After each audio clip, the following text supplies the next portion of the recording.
Confia,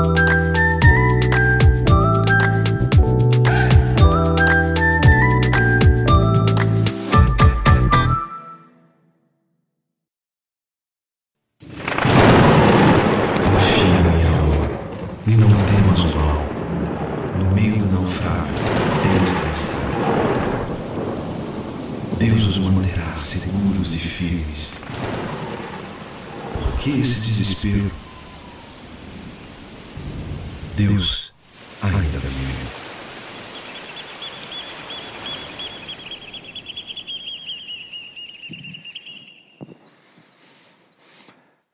Numa série sobre descanso, como temos feito, a gente colocou esse trovão para acordar vocês, tá bom, gente? É só para dar esse contraste entre descansar e as trovoadas da vida. Queridos, é um prazer, um privilégio estar novamente com vocês aqui para falar mais a respeito das Escrituras, em particular aquilo que ela ensina sobre o descanso. E eu gostaria de dizer para vocês que eu recebi vários feedbacks na mensagem na semana passada. Vários de vocês me procuraram para agradecer a mensagem, para falar sobre descanso, e sobre a importância desse tema para a nossa vida tão corrida. Mas vários de vocês também fizeram algumas perguntas, e talvez a principal dessas perguntas tenha sido essa daqui. A gente precisa mesmo guardar o sábado? É verdade mesmo, então, que a gente agora vai ser uma igreja, não vai ser mais batista, vai ser uma igreja sabatista? Gente, eu fiquei treinando esse trocadilho a semana toda, por favor. A ideia de ser uma igreja sabatista, o que seria isso? Seria se a fonte fosse a Igreja Batista Fonte do Sétimo Dia, ou alguma coisa desse tipo. O que a gente está ensinando aqui, falando sobre sábado? Nós não somos cristãos, nós não vivemos na Nova Aliança, onde todas essas coisas são sombras. Sim, é verdade.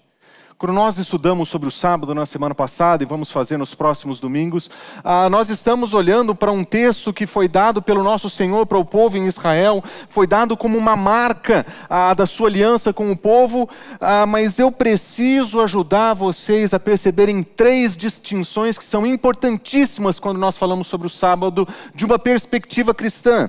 A primeira perspectiva que eu gostaria de dizer para vocês é a diferença entre o ritmo e a regra.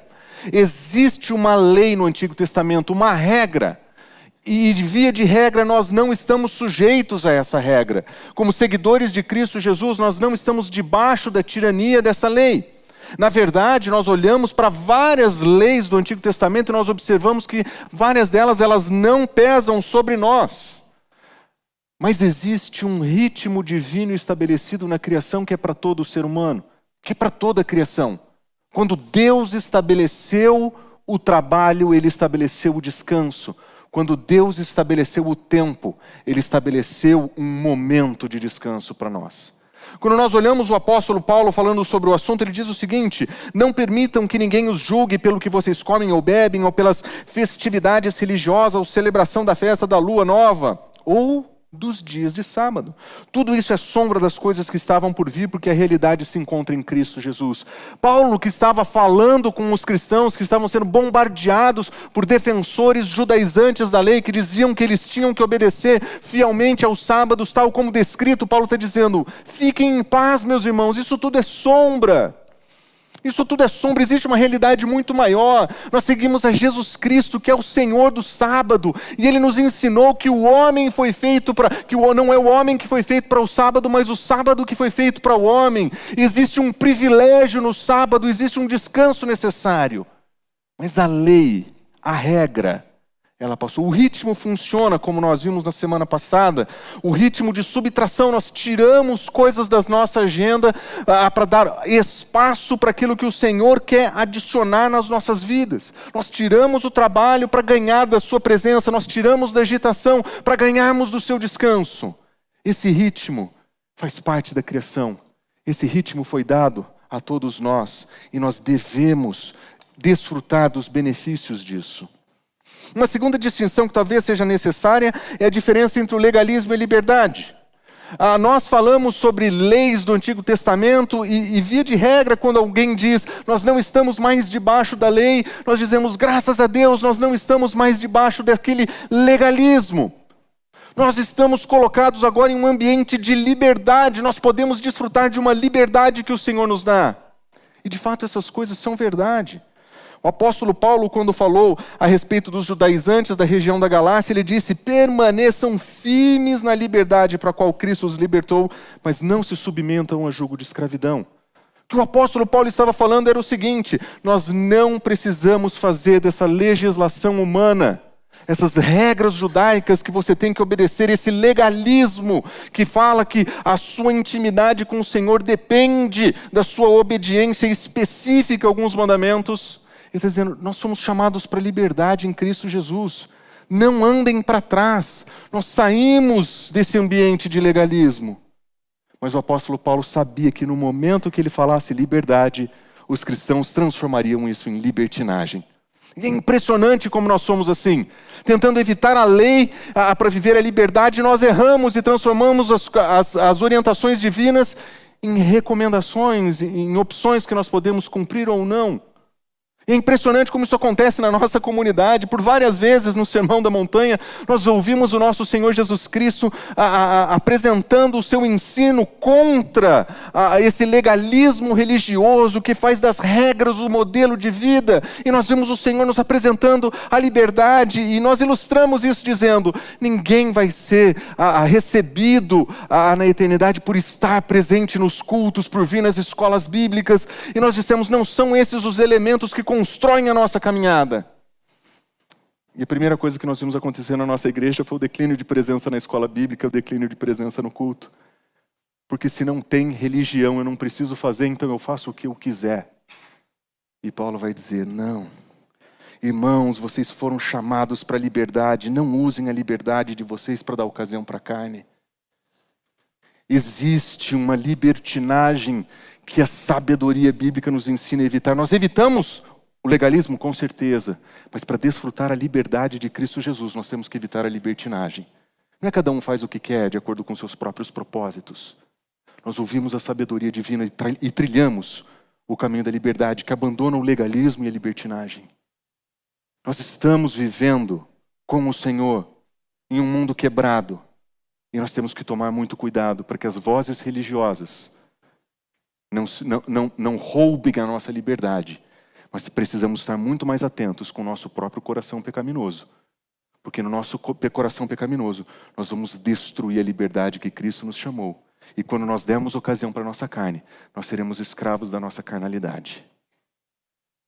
A liberdade de Cristo Jesus é para ser vivida com sabedoria. Não é eu faço o que eu quero, eu não faço nada. Ou eu cumpro tudo ou não faço nada. Não, a liberdade de Cristo Jesus é muito melhor definida. Ela evita esses dois extremos. Existe uma outra distinção importante, que é a distinção da submissão e da sabedoria. Nós não estamos mais debaixo da lei no sentido de submissão a ela. Mas quando nós lemos essa escritura, nós encontramos a sabedoria divina expressa. O Senhor Jesus, o nosso Deus, quando ensinava o seu povo sobre a importância do descanso e do sábado, Ele estava fazendo isso porque Ele estava apresentando a sua sabedoria. Existe sabedoria na legislação. Nós não somos aqueles cristãos que olham para o Antigo Testamento como quem diz que literatura ultrapassada, nós não precisamos mais disso. Bobagem! A sabedoria de Deus é revelada naquele texto, a sabedoria, a grandeza, a beleza, a verdade de Deus está exposta em todo o Antigo Testamento. E nós precisamos aprender a usar o Antigo Testamento como seguidores de Cristo Jesus. Então talvez você tenha a pergunta: o que é que a gente aprende então com a lei? Uma vez que a lei não é uma regra a ser obedecida, que não é um legalismo obrigatório para a minha salvação, que não é uma necessidade de submissão, o que é que eu aprendo com essa lei? Eu quero propor para vocês, hoje, no início da nossa mensagem, a conclusão dela. Eu quero dizer para vocês, desde o início, o que é que essa lei ensina, para que enquanto nós passamos pelo texto que fala sobre essa lei, vocês tenham em vista o que é que Deus, na sua sabedoria, está fazendo. E eu quero que vocês percebam uma coisa. Nós vamos olhar para a legislação do sábado e nós vamos encontrar o caráter redentor do nosso Deus. Se nós olharmos para as Escrituras com a devida atenção, o caráter redentor do nosso Deus vai ficar visível.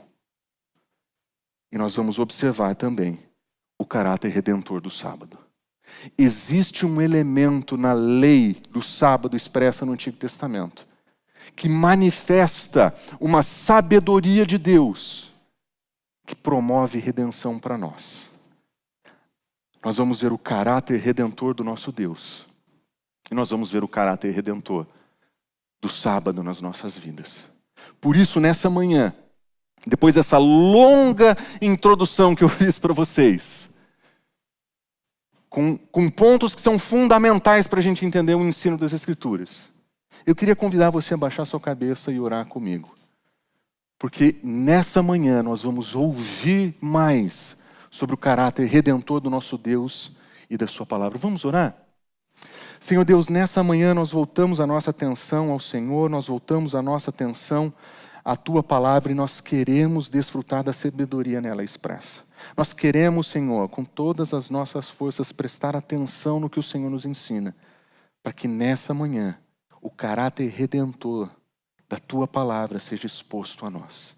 Nós queremos perceber a Tua redenção na história do povo de Israel. Nós queremos perceber a Tua proposta redentora expressa ali no sábado para nós, para que possamos desfrutar dessa vida que o Senhor nos oferece, dessa novidade de vida que o Senhor nos oferece, da sabedoria expressa na Tua palavra. Senhor, nós oramos em nome de Jesus. Amém.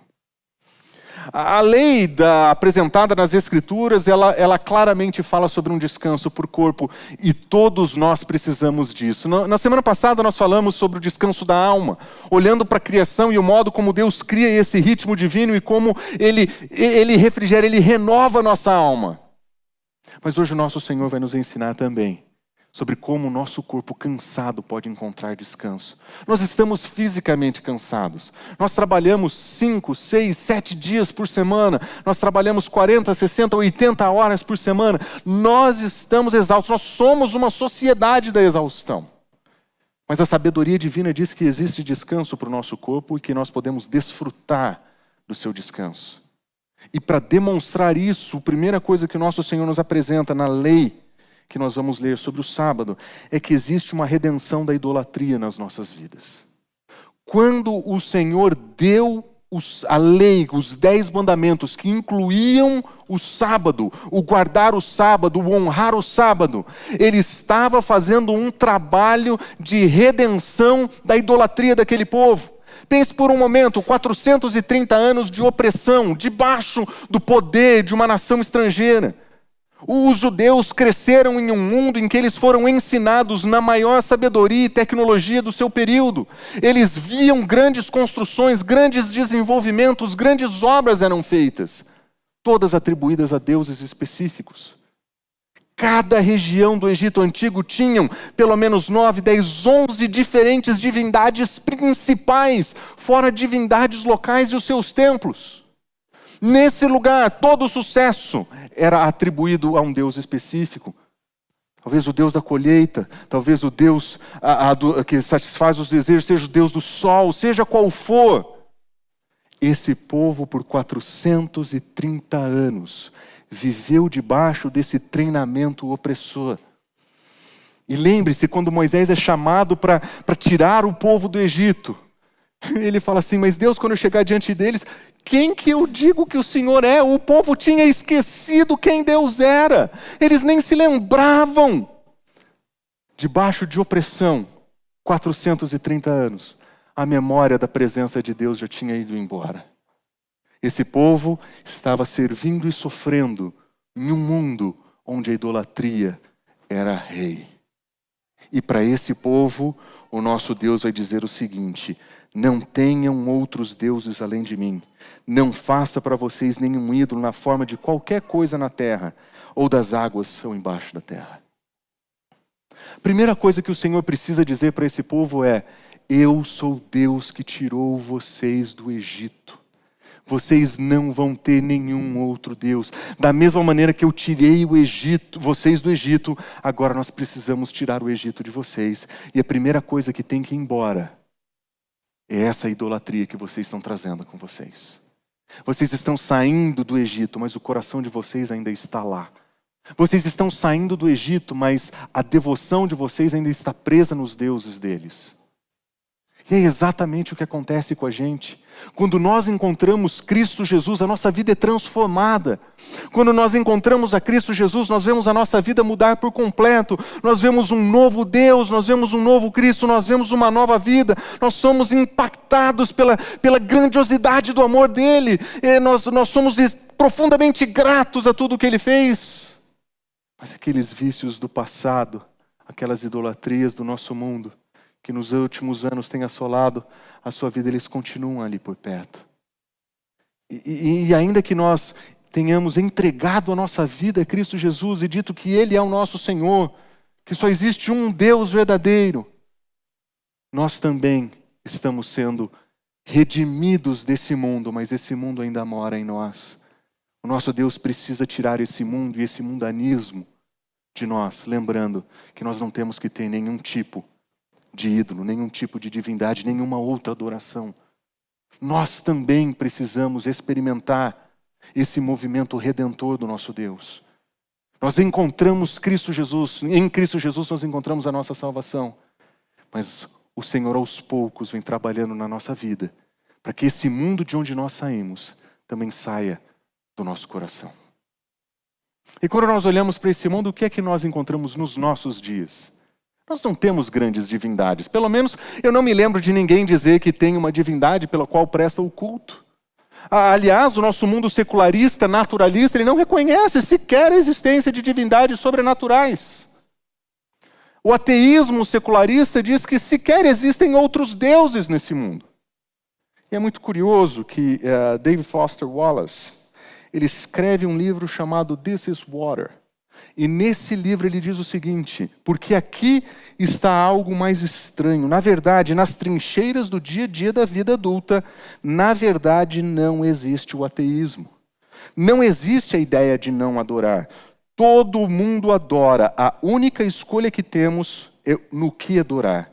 Se você tirar Deus do topo do pedestal, você ainda precisa colocar alguma coisa lá. Esse ateu entendeu que a vida secular moderna, ela não vive um ateísmo na prática. Ela tem um ateísmo verbalizado, uma teoria de ateísmo, mas na prática, no dia a dia, sempre existe adoração.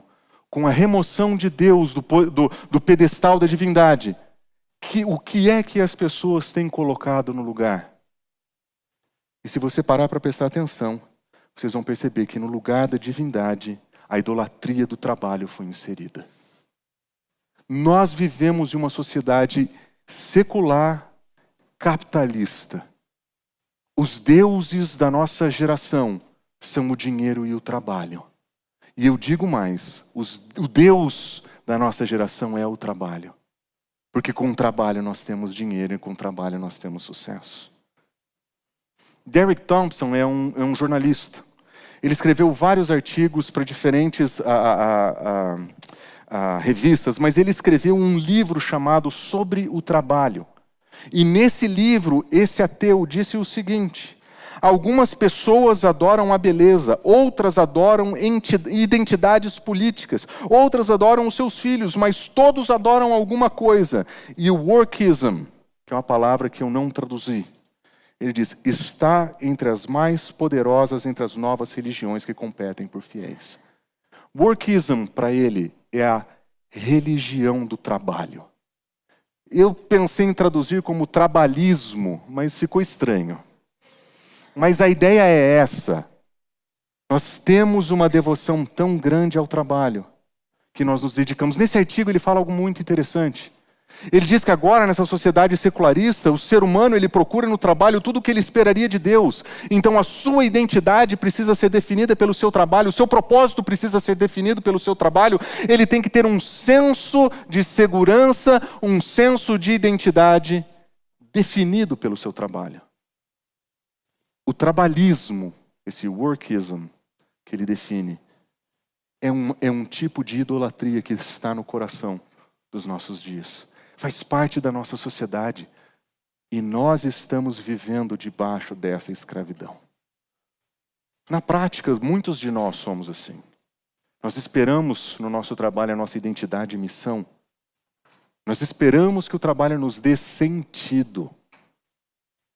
E nós procuramos isso no trabalho, porque eu e você temos tirado Deus do pedestal e nós temos substituído pelo nosso trabalho. Por que a nossa identidade não é definida pelo nosso Deus? Por que o nosso propósito não é mais definido por Ele? Por que nós não temos o nosso senso de segurança e identidade definidos por quem Ele é? Porque nós também estamos vivendo em um mundo de caos. Não são 430 anos de escravidão, mas a nossa existência toda nós estamos vivendo debaixo de um mundo escravizado, que fez do trabalho a coisa mais importante da vida. E é por isso que não existe tempo para parar. Por que você deixaria de ser devoto ao seu Deus durante um dia, se o seu senso de identidade, o teu propósito e a tua segurança são definidas pelo teu trabalho? Não dá para parar. A nossa sociedade não quer mais parar. E agora nós vivemos uma idolatria da performance. Nós estamos vivendo esse mundo, onde a nossa performance define o nosso valor. Então, se eu sou bem-sucedido nas minhas performances, então eu sou alguém. A idolatria da performance é tão grande que ela invadiu o nosso entretenimento. Nós competimos. Nós competimos no entretenimento. Porque nós precisamos de performance. Nós precisamos de drogas que melhorem a nossa performance. Porque nós somos devotos. Na nossa sociedade, ela é devota ao Deus do trabalho. E essa religião do workism, ela tem um sério problema, de acordo com Derek Thompson, que também não é um cristão. Ele diz: o problema com o Deus do trabalho é que ele sempre decepciona. Uma cultura que canaliza seus sonhos de autorrealização para empregos assalariados está se preparando para uma ansiedade coletiva, decepção em massa e um inevitável esgotamento. A palavra que eu traduzi como esgotamento, ele usou em inglês a palavra que nós usamos também, burnout. Ele está dizendo, nós estamos vivendo esgotados, ou seja, nós chegamos no limite das nossas capacidades no nosso burnout. Por quê? Porque nós oferecemos a nossa vida ao Deus do trabalho. Ansiedade coletiva, decepção em massa, resultado, burnout. Essa é a nossa sociedade, meus irmãos. É esse o mundo de caos que nós estamos ouvindo. Esses são os trovões que vocês ouviram na abertura da mensagem. Esse é o caos, esse é o mar que nós estamos vivendo, esse é o nosso ambiente, esse é o nosso lugar. E agora, nós estamos vivendo também a idolatria da ocupação. Nós somos ocupados o tempo todo.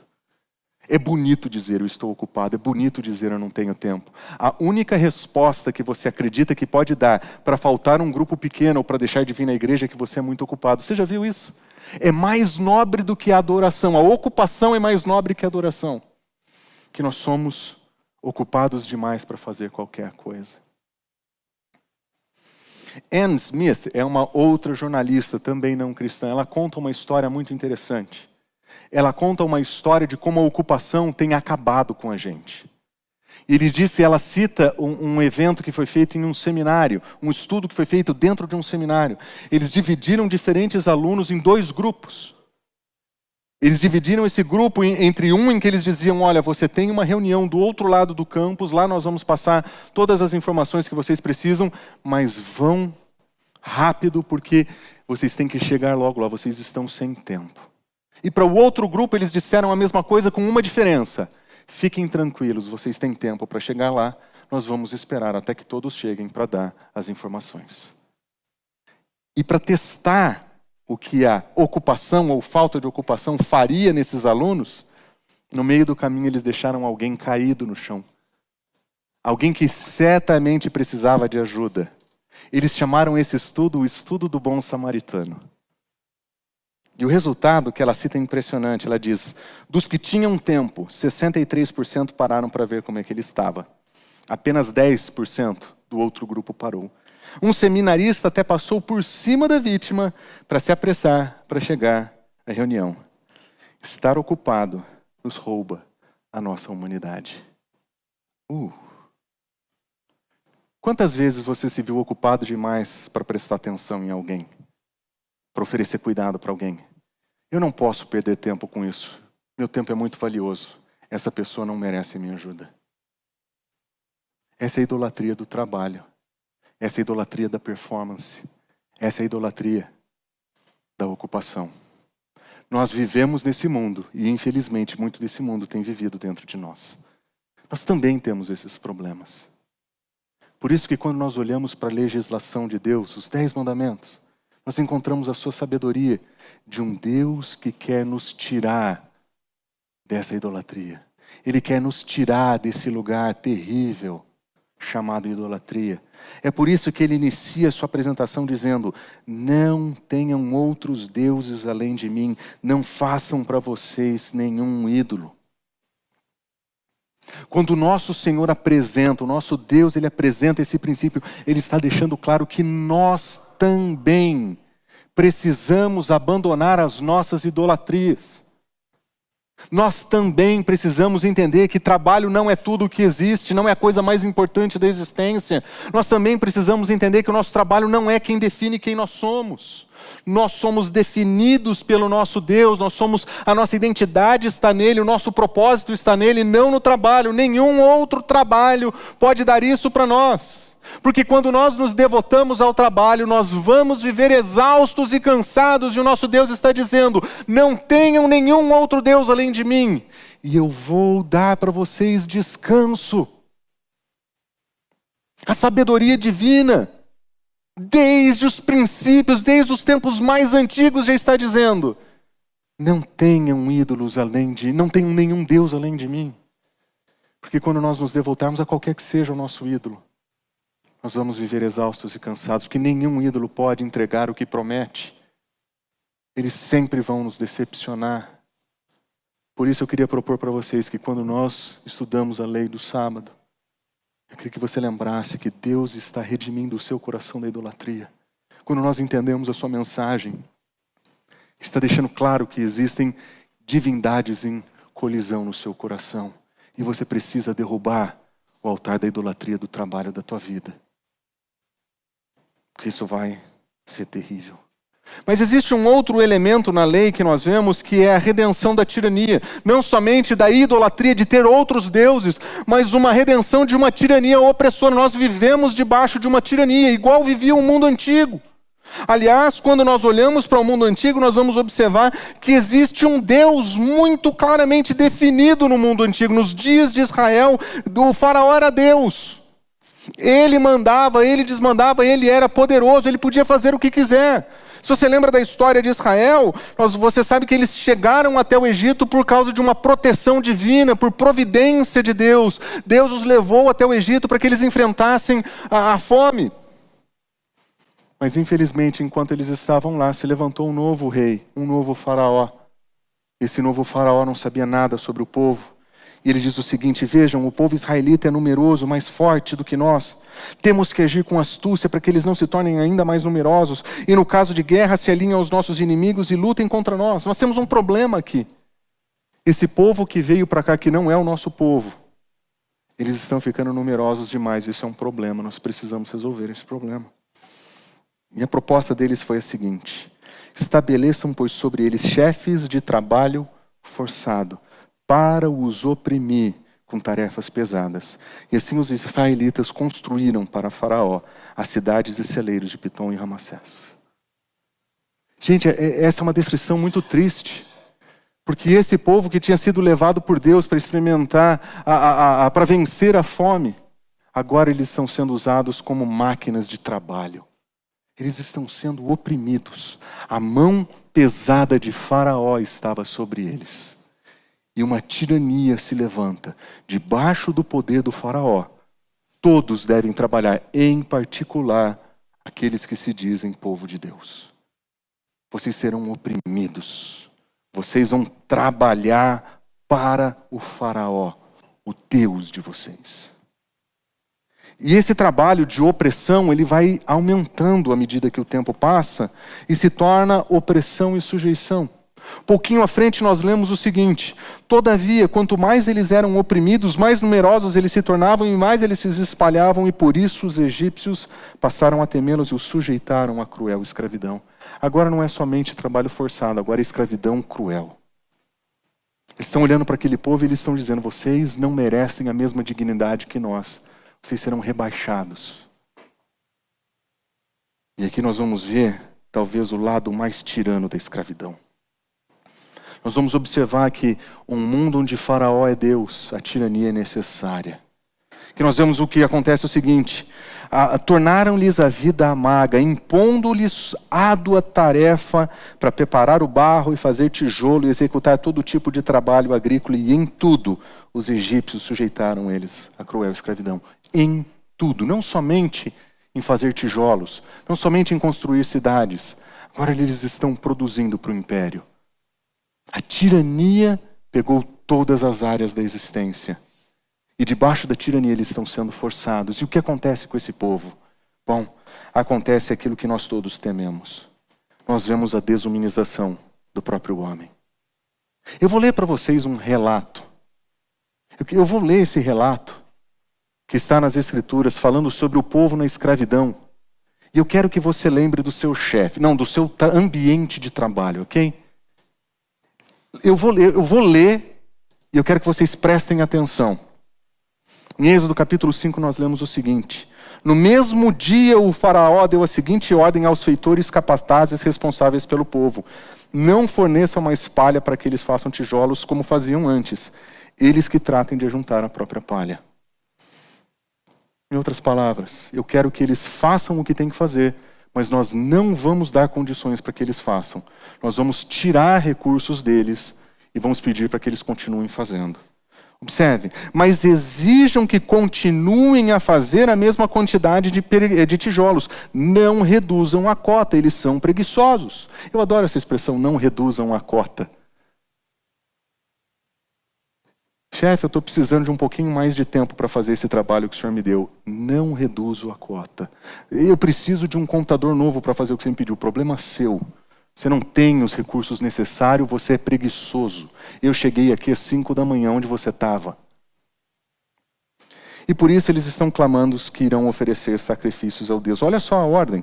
Aumentem a carga de trabalho dessa gente para que cumpram suas tarefas e não deem atenção a essa mentira.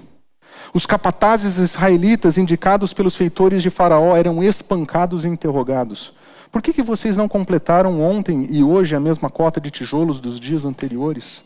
E os capatazes israelitas foram apelar ao faraó: por que nos trata os seus servos dessa maneira? Nós, teus servos, não recebemos palha. Contudo, ainda nos dizem: façam tijolos. Os teus servos têm sido espancados, mas a culpa fica com o próprio povo. Parece um ambiente de trabalho? Você entra para trabalhar, você recebe uma meta, você não tem condições de realizar a meta. E a máquina opressora do trabalho diz: o problema é seu, a culpa é sua, você é o responsável. Os israelitas eram punidos espancados. Nós perdemos aumento, promoção, nós perdemos tempo das nossas férias. O sistema de opressão da tirania do trabalho, que estava viva nos dias do povo de Israel, de uma maneira diferente, está aqui. Nós não estamos sendo espancados. Espero que nenhum de nós esteja apanhando no trabalho. Se tiver, a gente tem bons advogados também. Mas nós estamos vivendo essa tirania. A tirania da produção. Você tem que fazer. Você é responsável. Você precisa fazer. Essa é a tua demanda. Você tem que trabalhar mais, você tem que fazer mais, você tem que produzir mais. E nós vivemos essa tirania pesada sobre a nossa cabeça, nós não dormimos. Nós estamos em casa, mas a nossa mente está produzindo para o trabalho. Nós chegamos em casa, mas a nossa mente continua no trabalho. Nós saímos de férias e nós continuamos respondendo mensagens, participando de reunião, porque nós temos que produzir, nós temos que fazer, nós temos que concluir, nós temos que realizar. Nós estamos vivendo uma tirania. Mas o nosso Deus nos oferece o sábado como uma forma de redenção. Pare e pense por um momento, 430 anos desse tipo de escravidão que nós acabamos de... 430 anos dizendo: vocês não cumpriram a meta, a culpa é de vocês, vocês vão ser espancados. 430 anos de pessoas morrendo por não conseguirem completar o trabalho. 430 anos de pessoas oprimidas por causa da tirania. E de repente o nosso Deus olha para elas e diz o seguinte: eu tirei vocês de lá. E agora eu quero tirar o coração de vocês de lá. E ele diz: trabalhem 6 dias. Façam todos os seus trabalhos. Mas no 7º dia, esse dia vai ser para nós. A gente vai passar junto o 7º dia. Você pode parar de trabalhar, porque onde Deus é Deus, não existe tirania. Onde Deus é reconhecido como supremo, não existe tirania do trabalho.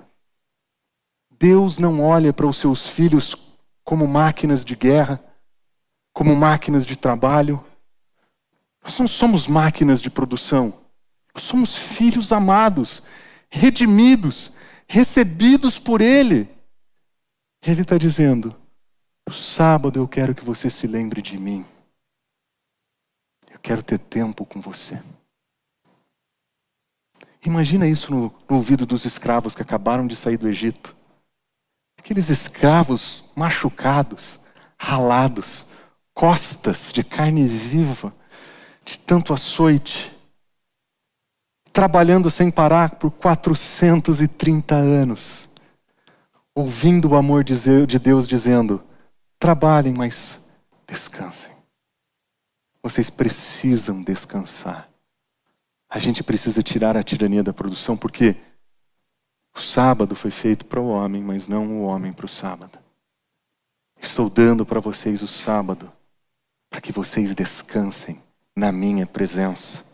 Ele diz, não façam trabalho algum, nem você, nem seu filho, nem sua filha, nem seu servo, nem suas servas, nem os animais, nem os estrangeiros. Vai ser feriado.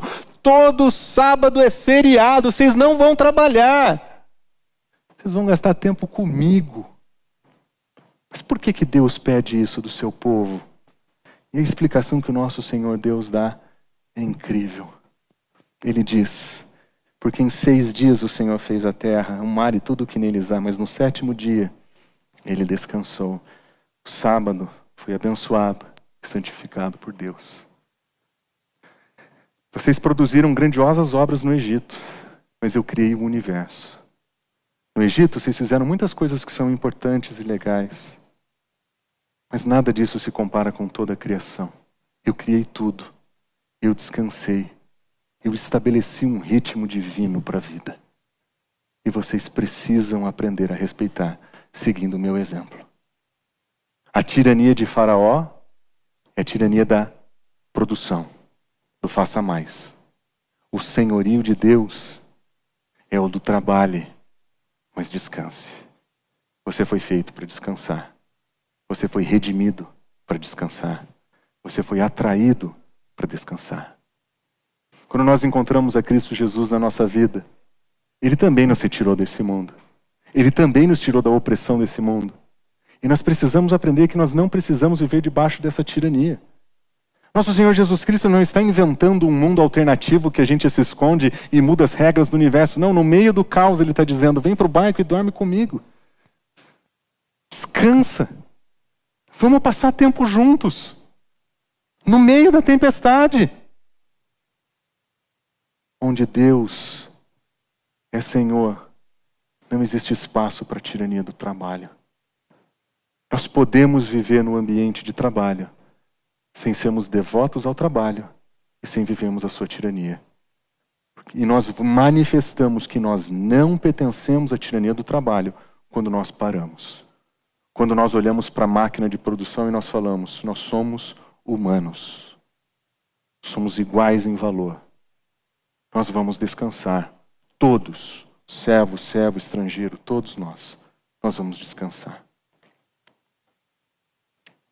A ética que o nosso Senhor nos ensina em sua sabedoria é transformadora. O nosso Senhor está colocando sobre nós a responsabilidade do descanso.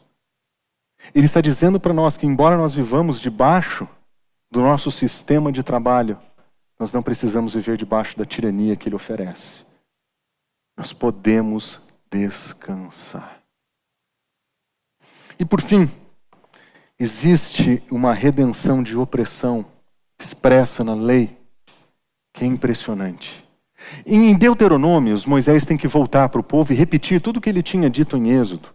Ele basicamente vai dizer a lei de novo, por isso o livro chama Deuteronômio a lei outra vez, ou segunda lei. Ele vai voltar para a lei E ele vai contar novamente, incluindo os 10 mandamentos. Moisés vai reescrever os 10 mandamentos. E algumas coisas vão ficar claras no modo como ele reescreve. Porque ele sabe que o povo que saiu do Egito está pronto para entrar na terra prometida. E ele está muito preocupado que esse povo venha a ser bem-sucedido e o sucesso deles cause amnésia espiritual. Como acontece? À medida que nós ficamos bem-sucedidos com as bênçãos divinas, nós começamos a acreditar que nós estamos produzindo as bênçãos e nós esquecemos o Deus que nos deu as bênçãos. E Moisés, profundamente preocupado que o sucesso na terra prometida causasse amnésia espiritual, ele vai lembrar de alguns detalhes que eles não podiam esquecer.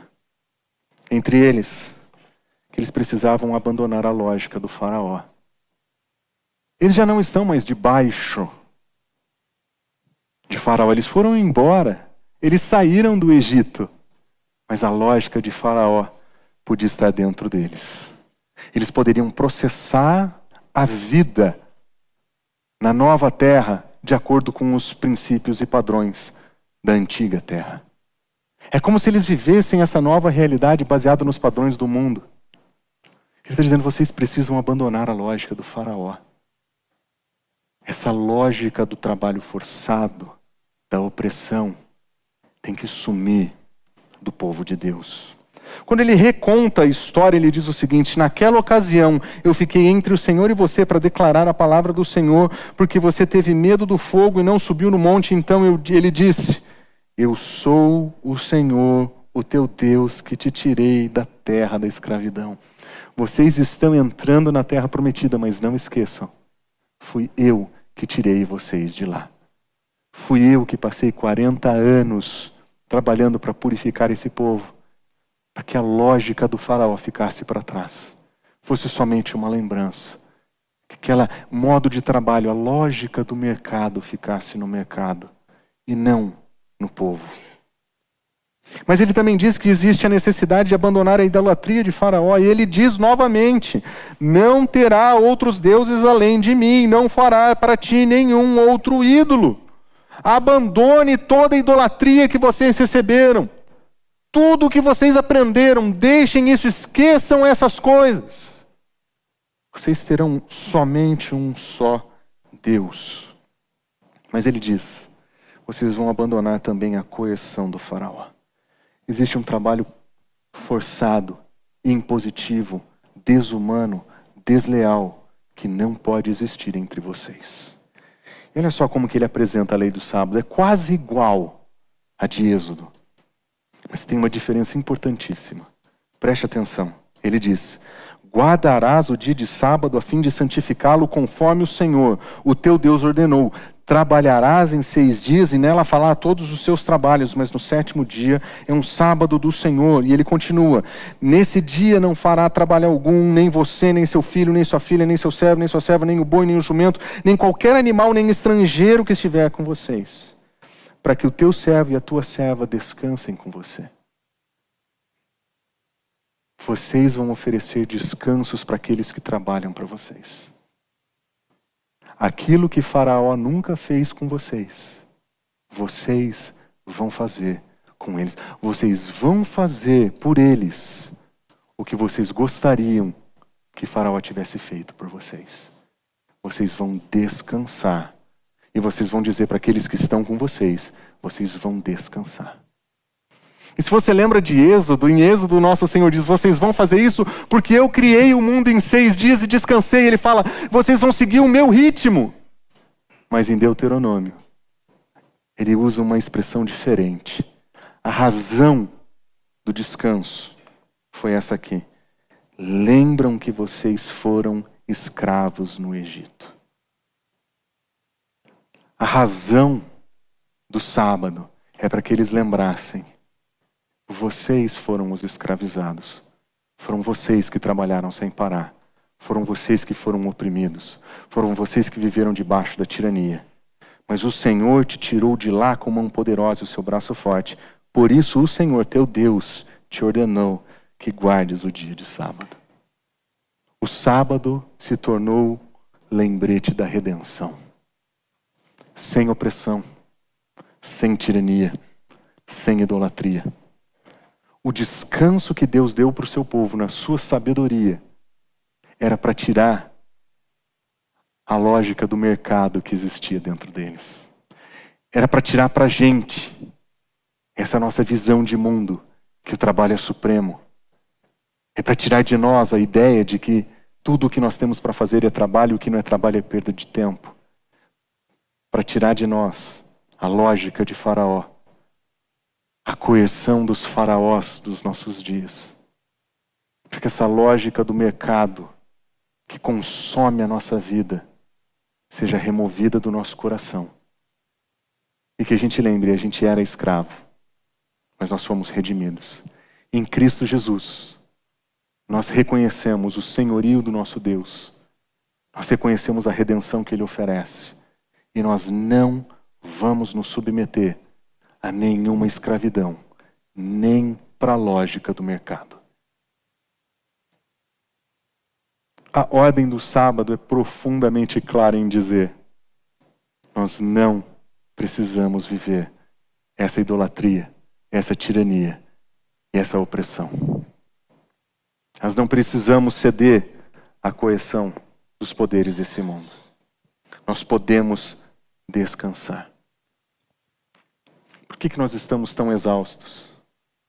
É porque na prática nós saímos do Egito, mas o Egito veio com a gente. A gente precisa experimentar redenção prática no dia a dia. O Evangelho não pode ser somente algo que eu creio. Não pode ser somente algo que eu afirmo. O Evangelho não pode ser somente uma mensagem que eu digo: olha, o nosso Senhor Jesus Cristo morreu por mim, no meu lugar, para me tirar da escravidão do pecado, para que eu tivesse vida eterna. Sim, isso é verdade, sim, isso é profundamente verdade, e essa é a verdade que nós encontramos que nos deu liberdade. Mas agora nós que fomos redimidos por Cristo Jesus, nós precisamos viver de acordo com a ética de Cristo Jesus, com a sabedoria das Escrituras.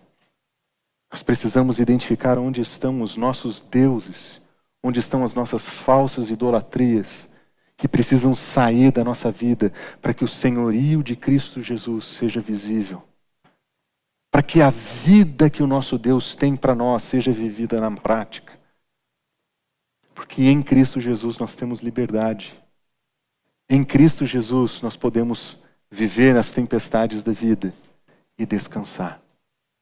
Se nós de fato entendemos o Evangelho de Cristo Jesus e a liberdade verdadeira que Ele oferece, nós vamos entender que o nosso Senhor nos chamou para descansar com Ele. Com Ele. Junto com Ele, na presença dEle. O que nós aprendemos então com a lei do sábado? Como eu mencionei para vocês, desde o início da mensagem, eu queria que duas coisas ficassem claras para vocês. Primeiro, o caráter redentor de Deus. Você consegue olhar para aquela história e perceber a redenção de Deus? Deus tirando um povo do Egito e dando para esse povo liberdade e criando um novo modo de vida, um novo modelo. A saída do Egito foi o grande ato de redenção de Deus no passado. E serve como uma ilustração da nossa própria história. Porque nós também éramos escravos do pecado, mas nós conhecemos a Cristo Jesus e nós estamos vivendo uma nova liberdade. Nós somos livres em Cristo Jesus. Essa liberdade que Ele nos oferece nos permite rejeitar as tiranias desse mundo, as mensagens desse mundo, as idolatrias do trabalho que nós vemos na nossa geração. E nós encontramos também uma redenção no descanso. Porque se nós afirmamos Cristo Jesus como nosso Senhor, e nós entendemos que fomos criados à imagem do nosso Deus, para vivermos para o nosso Deus, nós vamos entender que quando o nosso Senhor nos ensina sobre o sábado, sobre o descanso, Ele está redimindo os nossos corpos cansados desse mundo. A nossa exaustão desse mundo pode ser tratada aos pés do nosso Senhor, porque com Ele nós podemos desfrutar de descanso genuíno. Não somente de ausência de trabalho, de parar no final de semana, não. De um descanso na presença dEle, com Ele, celebrando o nosso Deus em comunidade, cantando, louvando, adorando o nosso Deus. Mas nós vemos algumas coisas muito específicas quando nós olhamos para a sabedoria da lei a respeito do sábado. E eu gostaria que você se lembrasse disso essa semana. Nós estamos livres da idolatria do trabalho, da idolatria da performance, da idolatria da ocupação. Nós que conhecemos a Cristo Jesus, nós não precisamos cair na lógica desse mundo de dizer: nós somos ocupados demais para gastar tempo com o Senhor. Nós somos ocupados demais para nos importarmos com outras pessoas, para ajudarmos outras pessoas. Essa idolatria, nós podemos ser livres dela. Nós não precisamos idolatrar a nossa performance e trabalhar a exaustão até o burnout. O Senhor nos ensinou que nós somos livres dessa mentalidade do mercado dos nossos dias. Nós também estamos livres da tirania. Nós vemos que o Senhor oferece redenção, inclusive para a tirania desse mundo. Nós estamos livres da tirania dos faraós da nossa geração. Essas pessoas que não dormem, que só trabalham, que não tem outra coisa para fazer na vida, que nós vemos isso como se fosse a grande definição de sucesso da nossa geração, como se você tenha que ser grande, você tem que ser valioso e você tem que gastar horas trabalhando. Estamos livres da tirania, da escravidão voluntária. Nós não precisamos nos escravizar voluntariamente ao nosso trabalho. Nós podemos descansar. E nós estamos livres da tirania que promove a desumanização do homem. Nós estamos tão ocupados que nós não nos importamos mais com as pessoas. Nós não temos mais tempo para se importar, para cuidar. É mais fácil fazer um Twitter falando sobre alguma coisa que está acontecendo no mundo do que arregaçar as mangas e ir lá cuidar de alguém. É muito mais fácil fazer um vídeo falando sobre a insensibilidade da humanidade do que de fato gastar tempo cuidando de quem precisa de ajuda. Nós somos muito ocupados e nós estamos substituindo a verdadeira generosidade por essa generosidade da mídia, do foco e do aplauso que nós estamos vendo esses dias. A sabedoria da lei do sábado nos diz: nós estamos livres de todas essas coisas. Nós não precisamos mais. Nós estamos livres de opressão. Espera aí. Então quer dizer que eu não preciso mais falar com o meu chefe? Quer dizer então que agora eu faço o que eu quiser e eu ando a vida do meu jeito? Esse é o problema do legalismo. Quando nós o evitamos, nós criamos uma versão libertina da fé. É claro que não. O Senhor disse todas as vezes: trabalhará 6 dias. Você trabalha 5. Você já tem 2 de folga. Você já está ganhando, você já tem o dobro de espaço para descanso com o Senhor. Mas um você deu para o entretenimento e para o outro você deu para a preguiça. E você não está desfrutando de descanso genuíno na presença do Senhor. O Senhor nos livra da opressão da lógica do faraó.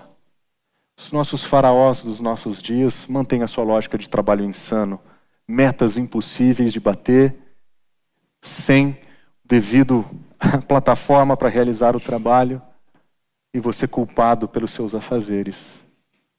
Essa lógica não pode ser a nossa lógica. Nós vamos sofrer com isso no mundo, mas nós não vamos fazer isso. Entendeu a diferença? Nós não temos como garantir que os faraós da nossa geração não se comportem como faraós. Mas se o Senhor deu para você a oportunidade de coordenar, você não vai coordenar na lógica do faraó. Nós estamos livres dessa lógica. Nós estamos livres da idolatria do faraó.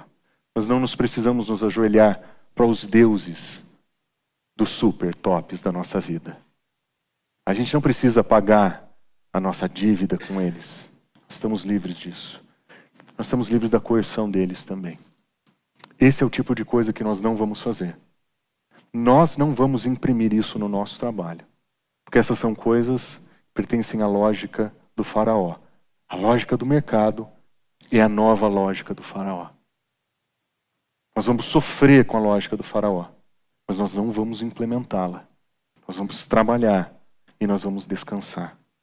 Porque quando nós aprendemos isso, nós vamos entender qual é o descanso para o corpo que ele nos oferece. Nós estamos cansados, nosso corpo está abatido? Com certeza. Nós estamos sofrendo? com a lógica do faraó, nós estamos sofrendo com a coerção dos faraós que estão sobre nós e por essa sociedade de idolatria ao trabalho, com certeza nós estamos sofrendo. Mas a sabedoria da Escritura nos ensina que no sábado nós temos redenção. Um Deus que nos redimiu oferece redenção para o nosso tempo. Nós precisamos ter tempo para o nosso Deus. Nós precisamos ter tempo para o nosso descanso. Nós precisamos ter tempo para isso aqui. Porque isso aqui é descanso na ótica do nosso Deus. Esse aqui é estar na presença dEle e desfrutar dEle como um feriado em que nós nos devotamos para o nosso Deus. Que nós entregamos para Ele o nosso descanso, o nosso repouso. E nós vamos encontrar assim descanso para os nossos corpos. Cansados do burnout dessa vida. Acelerados com as ansiedades e preocupações. Nesse caos, Deus nos oferece o seu descanso. O meu desejo para vocês é que cresça em cada um de nós a consciência de que Deus nos chamou para Ele, no trabalho e no descanso. Que Deus nos chamou para estarmos com Ele enquanto nós trabalhamos, enquanto nós descansamos. E que Ele mostra a redenção prática nas nossas vidas.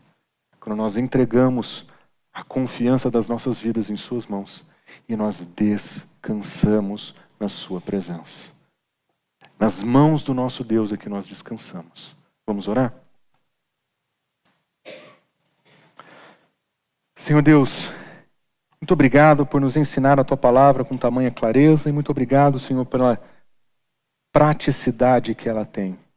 Enquanto nós olhamos, Senhor, para o ensino da Escritura e o quanto ela nos apresenta a respeito do Teu amor e da Tua bondade, Senhor, nós queremos voltar o nosso coração ao Senhor e dizer: Senhor, nos perdoa. Nós temos vivido de acordo com a lógica do faraó, com a lógica do mercado. Senhor, nós temos traído o Senhor, criando no nosso coração ídolos que têm ocupado o Teu lugar. Nós temos nos dedicado, Senhor, ao trabalho. De tal forma, Senhor, que nós não conseguimos nem sempre descansar. Tem misericórdia de nós e nos ajuda a entender a sabedoria da Tua palavra. Nos ajuda a compreender com clareza a extensão da Tua redenção. E nos permita, Senhor, desfrutar genuinamente desse amor que o Senhor nos oferece, do cuidado que o Senhor nos oferece. E ajuda, Senhor, o nosso corpo a descansar. Nós precisamos de descanso contigo, Senhor. É isso que nós oramos em nome de Jesus. Amém.